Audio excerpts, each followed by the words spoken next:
मैं राधे जो खुदास जन्म जन्म मोहे दीजियो श्री शरणन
बसो रामस्य मनस मोरे बसो रामस्य मनस मोरे आइए गणपति जगवंदन आइए गणपति जगवंदन शंकर सुवन भवानी के नंदन शंकर सुवन भवानी के नंदन शंकर सुवन भवानी के नंदन शंकर सुवन भवानी के नंदन शंकर सुवन भवानी के नंदन शंकर सुवन भवानी के नंदन आइए गणपति आइए गणपति जगवंदन गाइए गणपति गाइए गणपति जगवंदन गाइए गणपति गणपतये नमो नमः सिद्धि विनायक नमो नमः अष्ट विनायक नमो नमः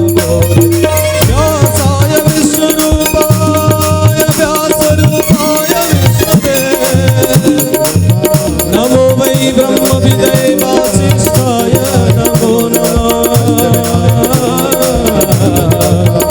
वासिष्ठाय नमो नमः अष्ट विनायक नमो नमः गणपति बप्पा मोरया गणपतये नमो नमः सिद्धि विनायक नमो नमः अष्ट विनायक नमो नमः गणपति बप्पा मोरया गणपतये नमो नमः सिद्धि विनायक नमो नमः अष्ट विनायक नमो नमः गणपति बप्पा मोरया गणपतये नमो नमः सिद्धि विनायक नमो नमः अष्ट विनायक नमो नमः गणपति बप्पा मोरया गणपतये नमो नमः सिद्धि विनायक नमो नमः अष्ट विनायक नमो नमः गणपति बप्पा मोरया गणपतये नमो नमः सिद्धि विनायक नमो नमः अष्ट विनायक नमो नमः गणपति बप्पा मोरया गणपतये नमो नमः सिद्धि विनायक गणपतये नमो नमः सिद्धि विनायक नमो नमः अष्ट विनायक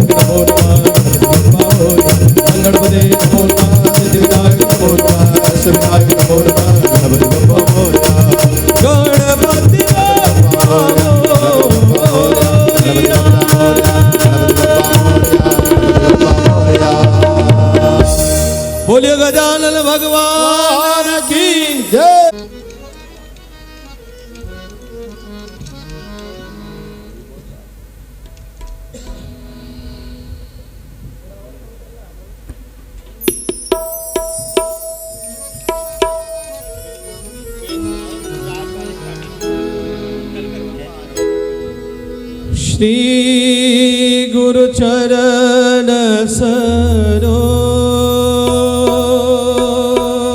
रज निज मन मुकुरु सुधार वरनो रघुवर विमल जसु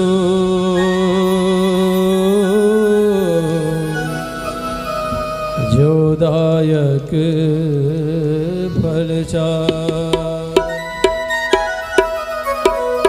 बुद्धिहीन तनु जानिके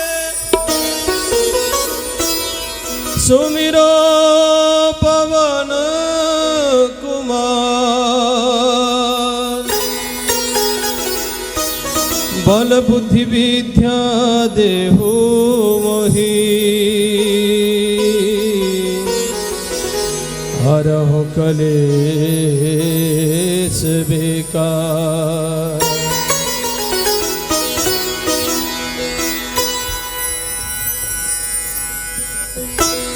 जय हनुमान ज्ञान गुण सागर जय कपीश तिहु उजागर राम दूत अतुलित वरदामा अंजनी पुत्र पवन सुत नामा महावीर विक्रम बजरंगी कुमति निवार सुमति के संगी कंचन वरण विराज सुबेसा कानन कुंडल कंकित केसा हाथ वज्र और ध्वजा विराजे कांधे मूंज जनेऊ साज शंकर सुबन केसरी नंदन तेज प्रताप महाजगवंदन वीर्यवान गुणी अति चातुर राम काज करिबे तो आतुर प्रभु चरित्र सुनिबे को रसिया राम लखन सीता मन बसिया सूक्ष्म रूप धरि सियहि दिखावा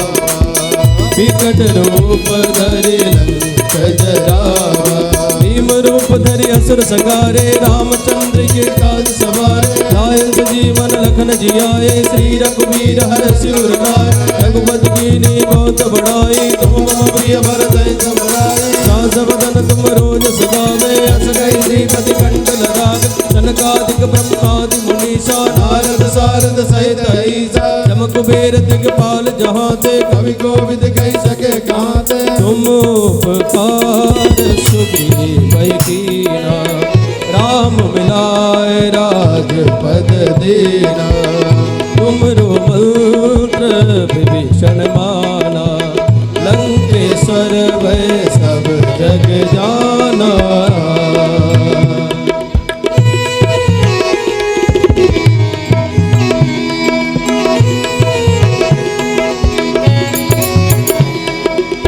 शास्त्र जो जन पर भानो लीलो दाय मधुर फल जानो प्रभु मौद्रिका मेल मुखमाई जल दिलाग में अजरत नाई दुर्गम काज जगत के जेते सुगम लोक है तुमरे देते राम दुआरे तुम रखवारे हो तन आज्ञा बिन पैसारे सब सुख रहे तुम्हारी सरना तुम रक्षक काहू को डरना आपन तेज समारो आपे तीनों लोक हांकते कांपे भूत पिशाच निकट नहीं आवे महावीर जब नाम सुनावे नाम से रोग हरे सब पीरा जपत निरंतर हनुमत वीरा संकट ते हनुमान छुड़ावे मन क्रम वचन ध्यान जो लावे सब पर राम तपस्वी राजा जिनके काज सकल तुम साजा और मनोरथ जो कोई लावे सोई अमित जीवन बल पावे चारों जुग प्रजा तुम्हारा जय प्रसिद्ध जगत उजियारा साधु संत के तुम रखवारे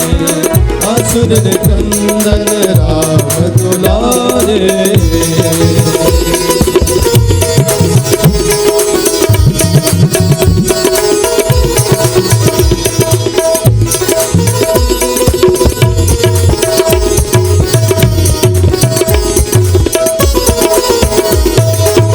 सिद्धि नौ निधि के दाता सबर दीन जानकी माता अमर सायन तुमरे पासा सदा रहो रघुपति के दासा तुमरे भजन राम जी को पावे जन्म जन्म के दुख बिसरावे अंत काल रघुबर पुर जाई जहाँ जन्म हरि भक्त कहाई और देवता चित्तन धरे हनुमत से मिटे मिटे सब पीरा, जो सुमिरे हनुमत बलबीरा। जय जय जय हनुमान गोसाई, कृपा करो गुरुदेव तिहाई। जो सत बार पाठ कर कोई, छूटे बंद महासुख होई। जो या पढ़े हनुमान चालीसा, होय सिद्धि साखी गौरीसा। तुलसीदास सदा हरि तेरा, कीजे राम तेरे माडेरा।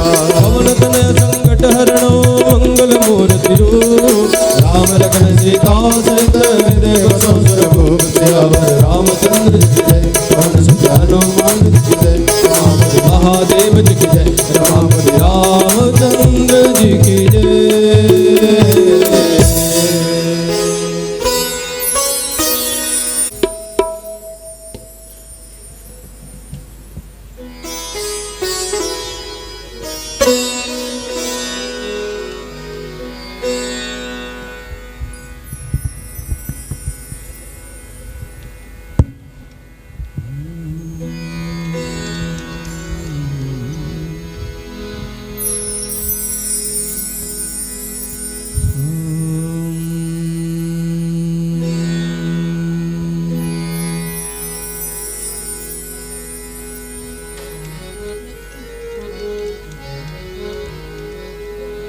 स्वस्ति श्री गणेशाय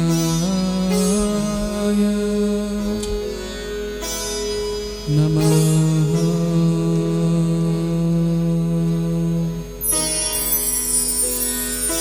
श्री सरस्वती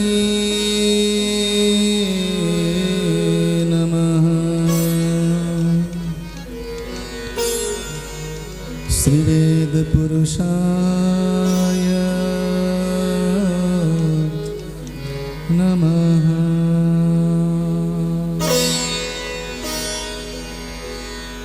ॐ नमो व्रातपतये नमो गणपतये नमः प्रमथपतये नमस्ते अस्तु लम्बोदराय एकदन्ताय विघ्नविनाशिने शिवसुताय श्रीवरदमूर्तये नमः।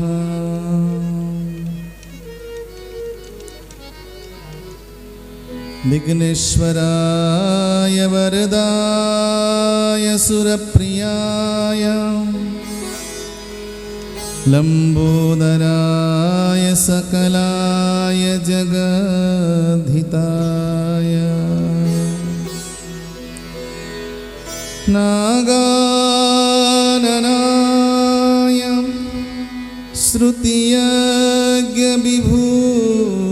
श्रुतियज्ञविभूषिताय गौरीसुताय गणनाथ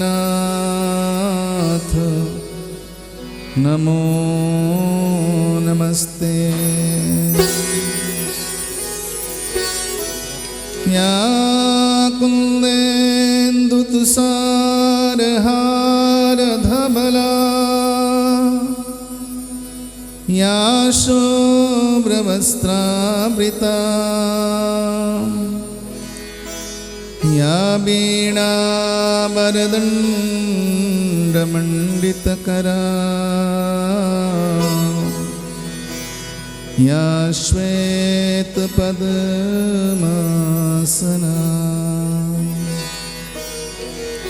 या ब्रह्मच्युतशङ्कर प्रभृतिभिः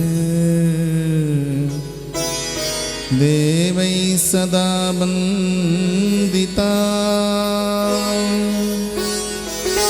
सा मां पातु सरस्वती भगवती निःशेषजाड्यापहा।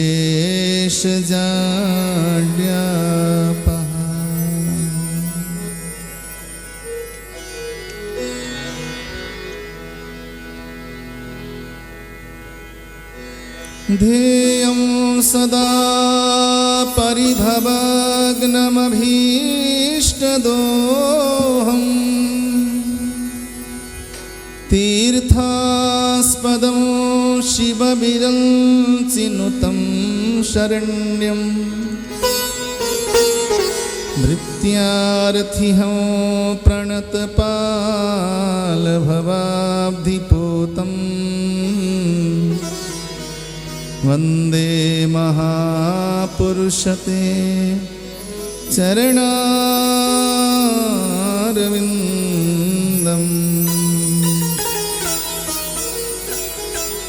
वंशी विभूषितकरानवनीरदाभा पीताम्बरादरुणबिम्बफलाधरोष्ठात् पूर्णेन्दुसुन्दरमुखादरविन्दनेत्रा कृष्णात् परं किमपि तत्त्वमहं न जाने। ॐ नमः शम्भवाय च मयो भवाय च नमः शङ्कराय च मयस्कराय च नमः शिवाय च शिवतराय च। मनोजवं मारुततुल्यवेगम्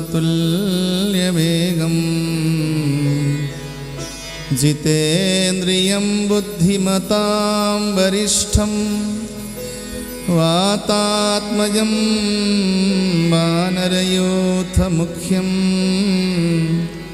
श्रीरामदूतं शरणं प्रपद्ये। आइए हनुमंत लाल जी विराजिए,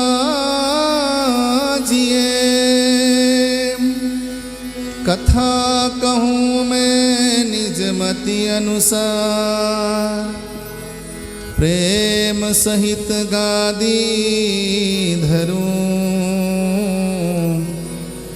विराजिए पवन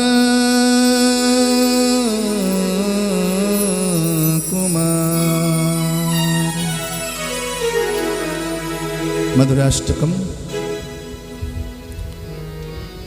अधरं मधुरं वदनं मधुरं नयनं मधुरं हासितं मधुरं हृदयं मधुरं गमनं मधुरं मधुराधिपतेरखिलं मधुरं वचनं मधुरं चरितं मधुरं वसनं मधुरं वलितं मधुरं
रखिलं मधुरं करणं मधुरं तरणं मधुरं हरणं मधुरं स्मरणं मधुरं वमितं मधुरं शमितं मधुरं मधुराधिपतेरखिलं मधुरं कुञ्जा मधुरा माला मधुरा यमुना मधुरा वीची मधुरा सलिलं मधुरं कमलं मधुरं मधुराधिपतेरखिलं मधुरं गोपी मधुरा लीला मधुरा युक्तं मधुरं भूतं मधुरं इष्टं मधुरं शिष्टं मधुरं मधुराधिपतेरखिलं मधुरं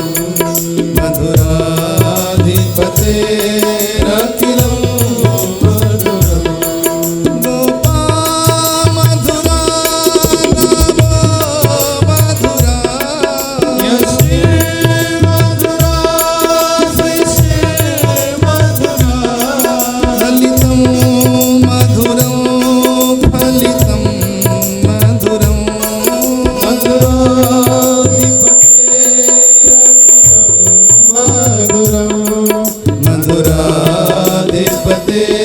मधुराधिपतेरखिलं मधुरं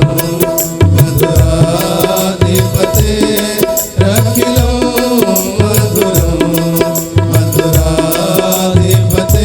मधुराधिपतेरखिलं मधुरं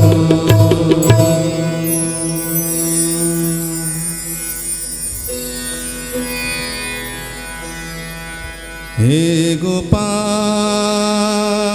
राधा कृष्ण गोविंद गोविंद हे गोपाल राधा कृष्ण गोविंद गोविंद हे गोपाल राधा कृष्ण गोविंद गोविंद हे गोपाल राधा कृष्ण गोविंद सभी बोलेंगे। गोविंद हे गोपाल राधा कृष्ण गोविंद गोविंद हे गोपाल राधा कृष्ण गोविंद गोविंद कृष्ण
बोलिए भागवत भगवान की जय। बोलिए सियावर रामचंद्र भगवान की जय। बोलिए हनुमान जी महाराज की। बोलिए वृंदावन बिहारी लाल की जय। बोलिए उमापति महादेव की जय। बोलिए गंगा मैया की जय। बोलिए जमुना महारानी की जय। सब संतन की जय। जय जय श्री राधे। जय जय श्री राधे। जय जय जय श्री राधे।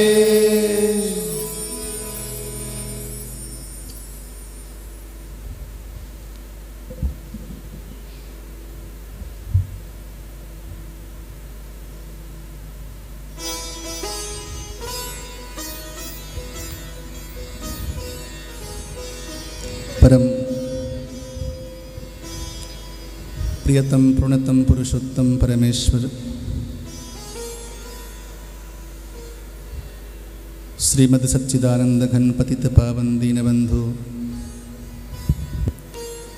कर्तुम अकर्तुम अन्यथा कर्तुम सर्वकर्तुम समर्थ परमात्मा श्री नारायण के पावन चरणों में अनंत कोटि बार साष्टांग नमन करते हुए भगवान श्री राधा कृष्ण जुगल सरकार के पावन चरण पंकज में अनंत अनंत कोटि बार साष्टांग नमन करते हुए माँ गंगा के पावन अमृतमय जल के द्वारा आचमन करते हुए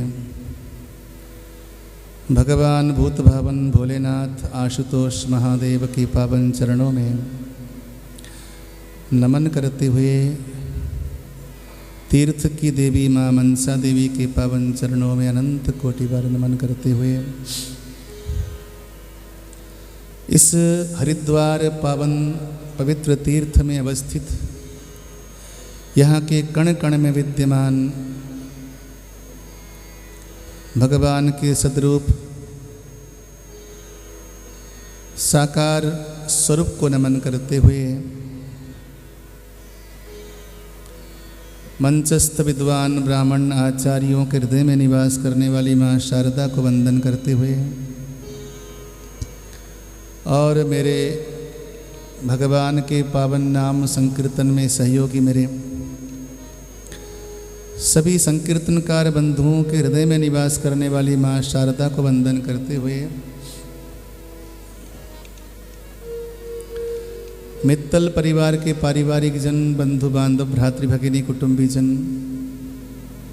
मातृशक्तियाँ आप सभी के पूर्व जन्म के अनेकों सद्पुण्यों को, सद्भाग्यों को नमन करते हुए, जिनके परिणाम स्वरूप आज आप हम सभी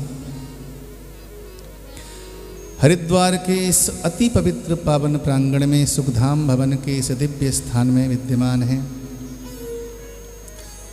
आप सभी के हृदय में विराजमान परमात्मा श्री नारायण को नमन करते हुए समस्त विश्व को भगवान का स्वरूप समझकर वंदन करते हुए मित्तल परिवार के द्वारा समायोजित इस कथानुष्ठान के प्रथम दिवस की सभा में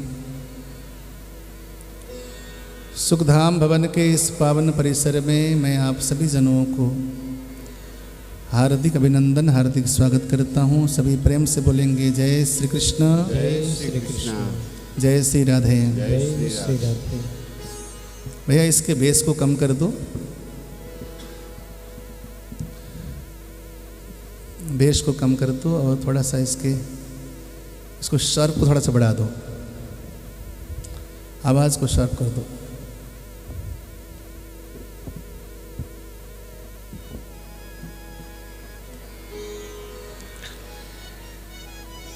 आइए प्रवेश करते हैं कथा गंगा में। एक गंगा गंगोत्री से बहकर गंगा सागर तक जा रही है।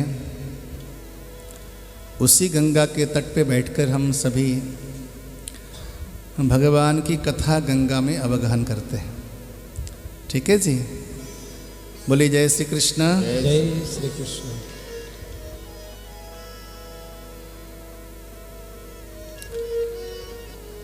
मैं महेंद्र मित्तल जी को बहुत बहुत आशीर्वाद देना चाहूँगा, जिनकी वजह से मैं इस परिवार के साथ संलग्न हो सका।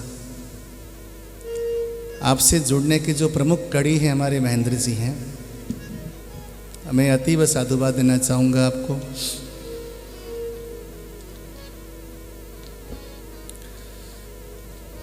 अभी परसों तक मैं राम कथा में था, आदर्श नगर में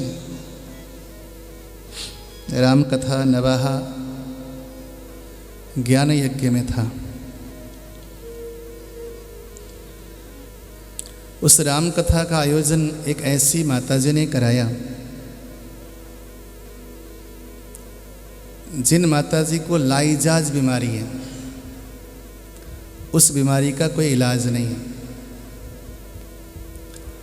और बड़े बड़े हॉस्पिटल ने, बड़े बड़े डॉक्टरों ने उनको जवाब दे रखा है। और बहुत कम गिनती के दिन उनके पास हैं। उनके बच्चों ने पूछा कि माँ, इस समय तेरी क्या इच्छा है, अपनी हार्दिक अभिलाषा बता। इस समय तेरे मन में क्या हो रहा है, क्या चल रहा है। माताजी राम की बड़ी प्यारी भक्त। आवाज़ क्लियर है अब तक? एकदम क्लियर है ना? ठीक है। राम जी की बड़ी प्यारी भक्त, उन्होंने आज से लगभग 9 साल पहले हमारी भागवत कथा कराई थी।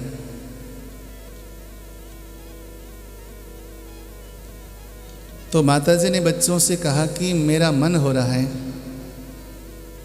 कि मैं राम कथा सुनूं।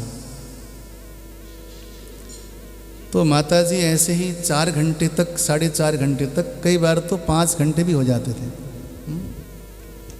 उनको लाइजाज बीमारी है, उनको डॉक्टर ने जवाब दे रखा है, छाती से लगातार ब्लीडिंग होता है और आधा किलो रुई डेली लगता है उनके शरीर में। बाहर से रुई लपेटकर, ऊपर से कपड़ा लपेटकर, प्लास्टिक बांधकर फिर कथा सुनने बैठती थी। 4.5 घंटे तक लगातार बैठ के कथा सुनती थी। मैंने माताजी के उस भाव से, उस व्यवहार से एक बहुत बड़ी शिक्षा ग्रहण की। जीवन में उपलब्धि क्या है, क्या हासिल करना है, हमें क्या चाहिए।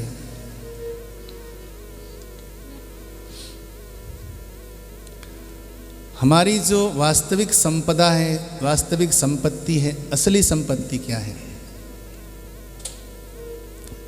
हमारी असली संपदा, हमारी असली संपत्ति है भगवान का भजन, भगवान का सुमिरन।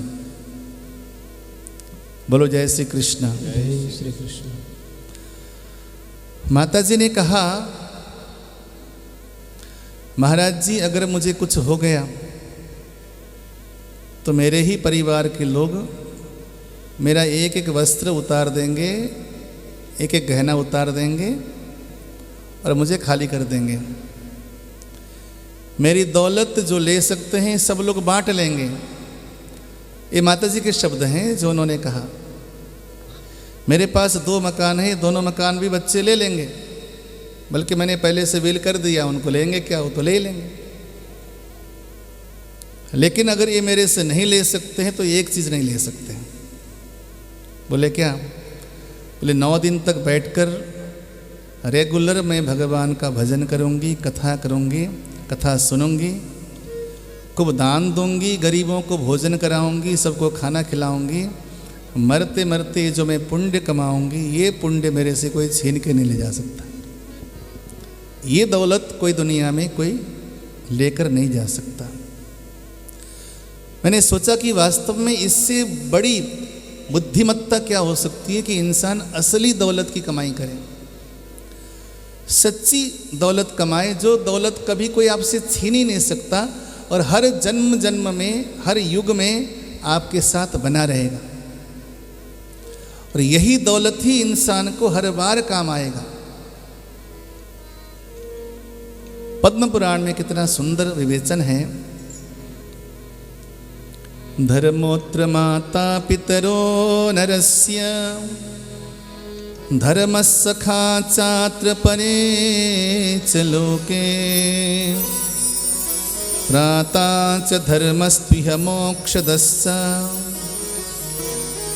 धर्मादृते नास्ति तु किंचिदैव। धर्मेण राज्यं लभते मनुष्य, स्वर्गं च धर्मेण नर प्रयाति, आयुस्स कीर्तिस्स तपस्स धर्मः, धर्मेण मोक्षं लभते मनुष्य। भगवान कहते हैं धर्मोत्र माता पितरो नरस्य। इस संसार में इंसान के माँ बाप, माता पिता कौन हैं? बोले धर्म ही इंसान के माँ बाप बन के आते हैं। धर्मोत्र माता पितरो नरस्य। यदि आपने धर्म किया है तो आपको माँ बाप भी अच्छे मिलेंगे, आपके भविष्य के बारे में सोचने वाले मिलेंगे, निरंतर इसी चिंता में लगे रहेंगे कि मेरा बेटा या मेरी बेटी कैसे ग्रोथ करे, कैसे उन्नति करे। बचपन से लेकर माता पिता उत्तम संस्कार की ओर आपको ढाल देंगे। यदि आपने धर्म किया है तो माता पिता भी धर्ममय मिलेंगे। धर्मोत्र माता पितरो नरस्य, धर्मस्सखा। धर्म किया है तो दोस्त भी अच्छे मिलेंगे। धर्म किया है तो संपत्ति भी मिलेगी और संपत्ति का भोग भी आप कर पाएंगे। इस संसार में संपत्ति कमाना ही बहुत कुछ नहीं होता। संपत्ति का भोग आप कर पा रहे हैं या नहीं कर पा रहे हैं, ये भी बहुत महत्व रखता है। पैसा तो बहुत लोग कमाते हैं, वो पैसा किस काम का? जो पैसा आपने भोग नहीं किया, आपके बच्चों ने भोग नहीं किया, वो पैसा भी किसी काम का। तो धर्म किया है तो पैसा भी कमाएंगे और पैसे का भोग भी आप कर पाएंगे, वो पचेगा भी आपको। और धर्म किया है तो भगवान भी मिलेगा और धर्म किया है तो मोक्ष भी मिलेगा। सकल जगत के जो कुछ भी सार है वो केवल धर्म के ऊपर आधारित है। इसलिए जीवन में धर्म हर संभव संकलन करना चाहिए। हम हरिद्वार में स्थित हैं। यहाँ किया जाने वाला धर्म अनंत गुना होता है, ऐसा शास्त्रों में हमने पढ़ा है, महापुरुषों के मुख से सुना है। रामो विग्रहवान धर्म, परमात्मा साक्षात विग्रहवान धर्म है। भगवान का सुमिरन भी निरंतर होता रहे, इस बात का ध्यान रखना। हम दिल्ली छोड़कर आए तो हैं यहाँ पर, लेकिन प्रयास करना कि मैक्सिमम टाइम आपका अच्छे कामों में कैसे निकले। कथा सुनने के बाद भी बैठकर आपस में परिवार के लोग चिंतन करना, कौन सी बातें अच्छी लगी, हो सके तो डायरी में नोट कर लेना।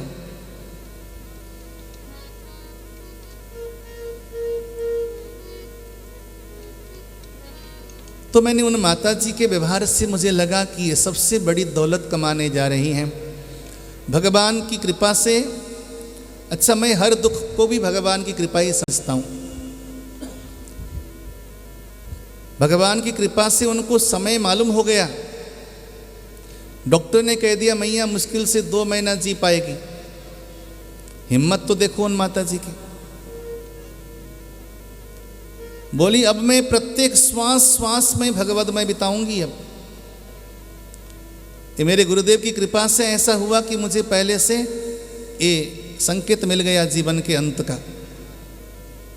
हिम्मत तो देखो उनको।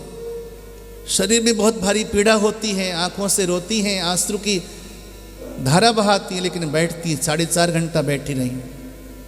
तो मैंने सोचा चलो उनके ऊपर तो भगवान की कृपा होगी, पहले से मालूम हो गया जीवन का कि 2 महीने समय या 4 महीना, जो कुछ भी समय पहले से मालूम हो गया।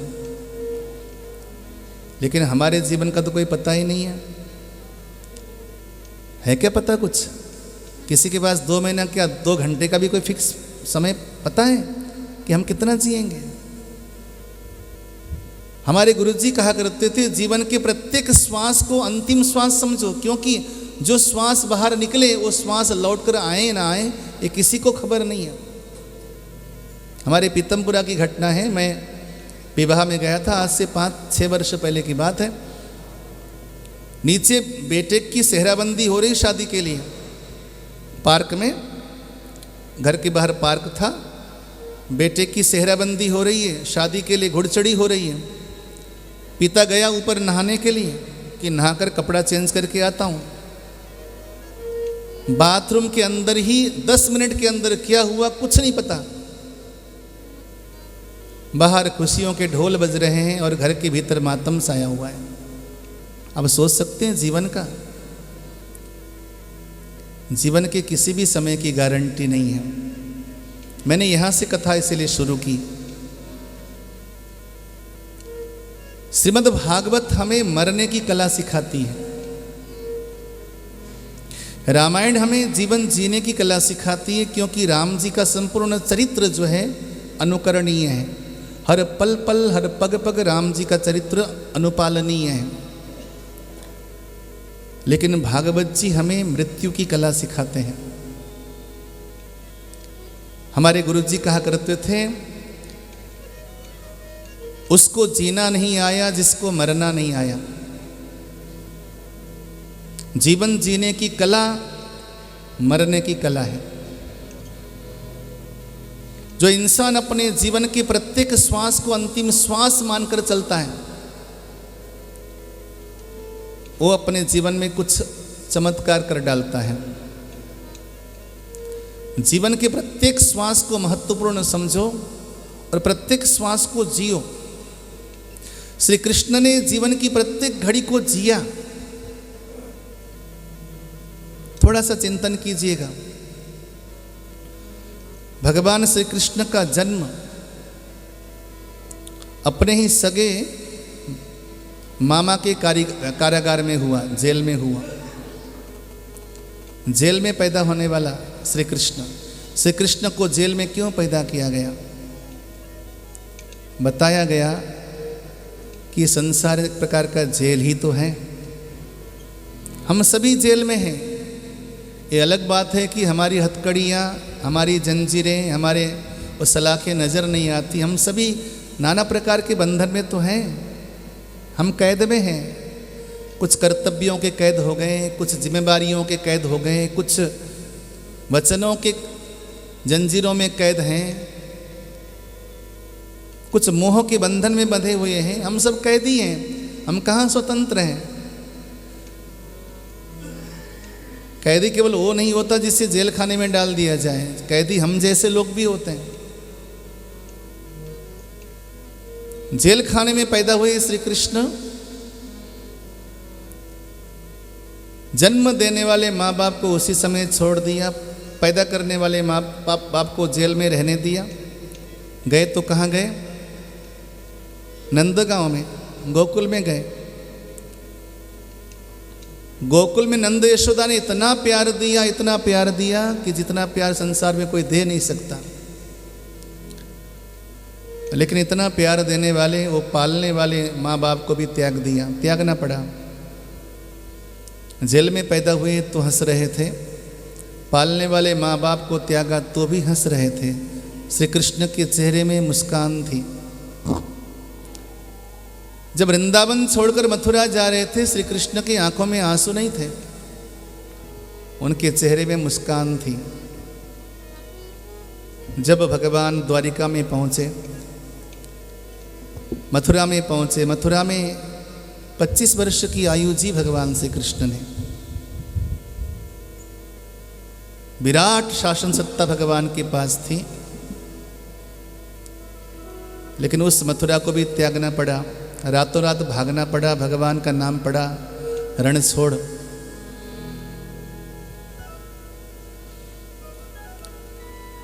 भगवान जब भाग रहे थे मथुरा से, तब भी भगवान के चेहरे में मुस्कान थी। जिस मथुरा को आतताई कंस की कैद से मुक्त कराया था, अपने नाना उग्रसेन को सौंप दिया था। पूरी सत्ता भगवान श्री कृष्ण के हाथ में थी, लेकिन भागना पड़ा रातों रात। तब भी श्री कृष्ण के चेहरे में मुस्कान थी।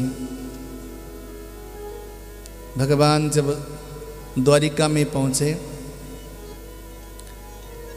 द्वारिका में श्री कृष्ण की बहुत सारी रानियां, बहुत बड़ा परिवार, बहुत सारे बच्चे, बड़ा भरा परिवार। परिवार के लोग आपस में लड़के मर रहे थे, कट रहे थे आपस में।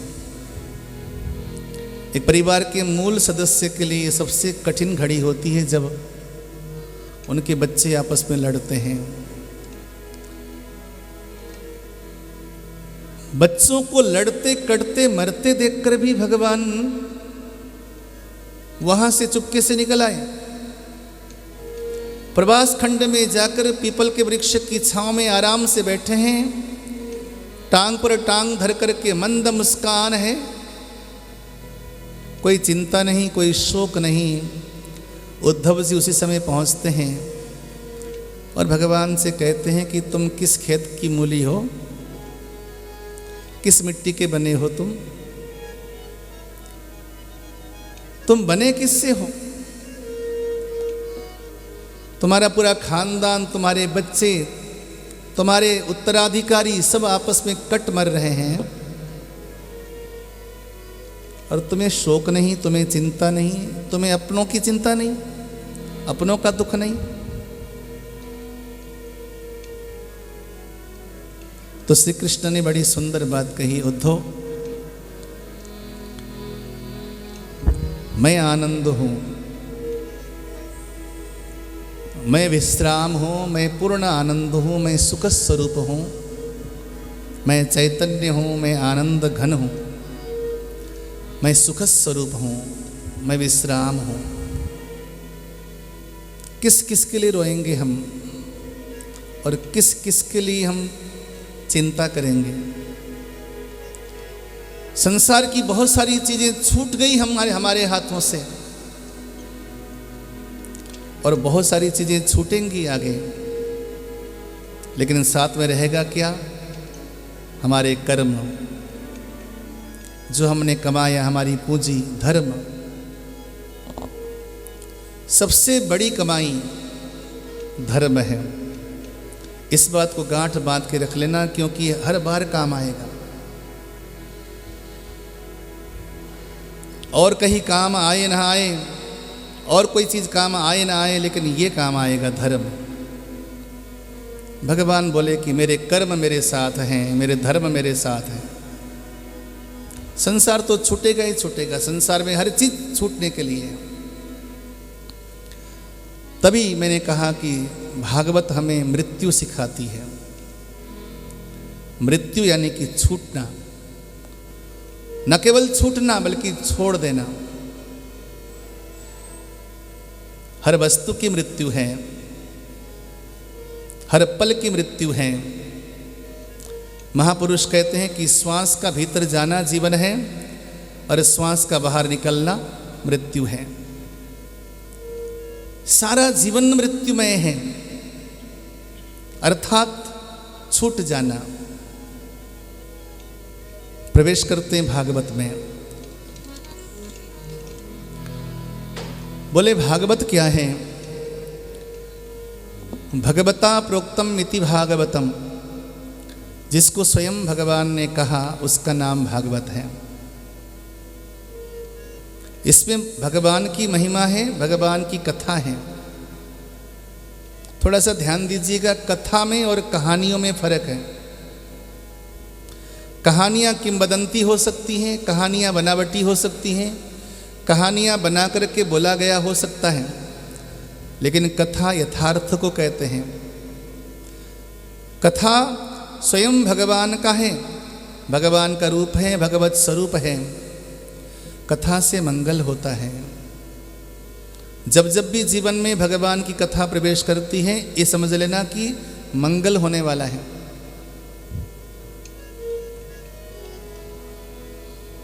भगवता प्रोक्तम इति भागवतम, इसमें भगवान का परिचय है।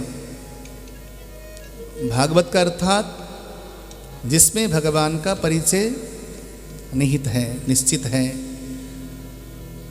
जिसके अंदर भगवान का परिचय लिखा हुआ है, वो भागवत है। तो लोगों ने पूछा, तो क्या इसको सुनने के बाद भगवान परिचित हो जाएगा, भगवान पहचाना जाएगा इसको सुनने के बाद? तो वेदांत में एक सूत्र आता है, अथातो ब्रह्म जिज्ञासा। भगवान जब जाना जाएगा उसके बाद क्या होगा, ये कहीं नहीं लिखा है। लेकिन भगवान को पहचानने का जो प्रयास है उसका नाम है जिज्ञासा। जीवन में इतना ही काफी है कि हम भगवान को जानने का प्रयास करें, बस। बोलो जय श्री कृष्ण। जय श्री कृष्ण। इस जगत में जिसने भी परमात्मा को जाना है, जानने के बाद वहाँ वो मौन हो जाता है, वहाँ वो चुप्पी साध लेता है, क्योंकि कुछ बताने के काबिल रहता ही नहीं है। सोई जानहि जेहि देहु जनाई, सोई जानहि जेहि देहु जनाई, सोई जानहि जेहि देहु जनाई, सोई जानहि जेहि देहु जनाई। जानत तुमहि तुमहि होई जाई, जानत तुमहि तुमहि होई जाई, सोई जानहि जेहि देहु जनाई, सोई जानहि जेहि देहु जनाई। भगवान को कौन जान सकता है? बोले सोई जानहि जेहि देहु जनाई। वो इंसान, वो व्यक्ति भगवान को जान सकता है जिसको भगवान स्वयं जनाना चाहे, अपनी जानकारी देना चाहे, अपना परिचय देना चाहे। तो बोले जान लेने के बाद क्या होगा? बोले भगवान को जान लेने के बाद फिर तो भगवत स्वरूप हो जाता है, भगवान जैसा ही हो जाता है। फिर कुछ जानना बाकी नहीं रह जाता। फिर तो मत्तो भवति स्तब्धो भवति आत्मा राम भवति। फिर तो मत्त हो जाता है, उन्मत्त हो जाता है, स्तब्ध हो जाता है, आत्मा राम हो जाता है। जानत तुम ही हो ही जाई, भगवान जैसा ही हो जाता है। आप यूँ समझिए, एक मिस्री की डली या नमक की डली सागर की गहराई मापने के लिए निकली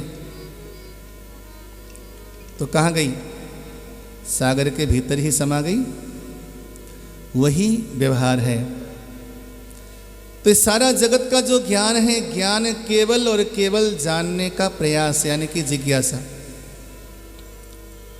हम सभी जिज्ञासा करें, बस केवल भगवान के लिए जिज्ञासा करें, पर्याप्त है। संसार के हर एक प्राणी, हर एक व्यक्ति जिज्ञासा कर रहा है। इसलिए अथातो ब्रह्म जिज्ञासा। चलो हम परमात्मा को जानने का प्रयास करें, परमात्मा की प्यास जगाएं। जिज्ञासा यानी कि जानने की प्यास, मुमुक्षु यानी कि मोक्ष की भूख, पिपासा यानी कि पानी की प्यास, तो जिज्ञासा यानी कि ज्ञान की प्यास। हम केवल परमात्मा के लिए प्यासे बने। और सबसे बड़ी बात, इस दुनिया में भोजन उसी को अच्छा लगता है जिसके भीतर भूख हो। बोलो जय श्री कृष्ण। जय श्री कृष्ण। आप लोग बोल नहीं रहे हो, जय श्री कृष्ण बोलो। जय श्री कृष्ण। खाना तो खा के आए ना सभी? भोजन करके आए हो ना? नहीं? आपने किया भोजन? ठीक है।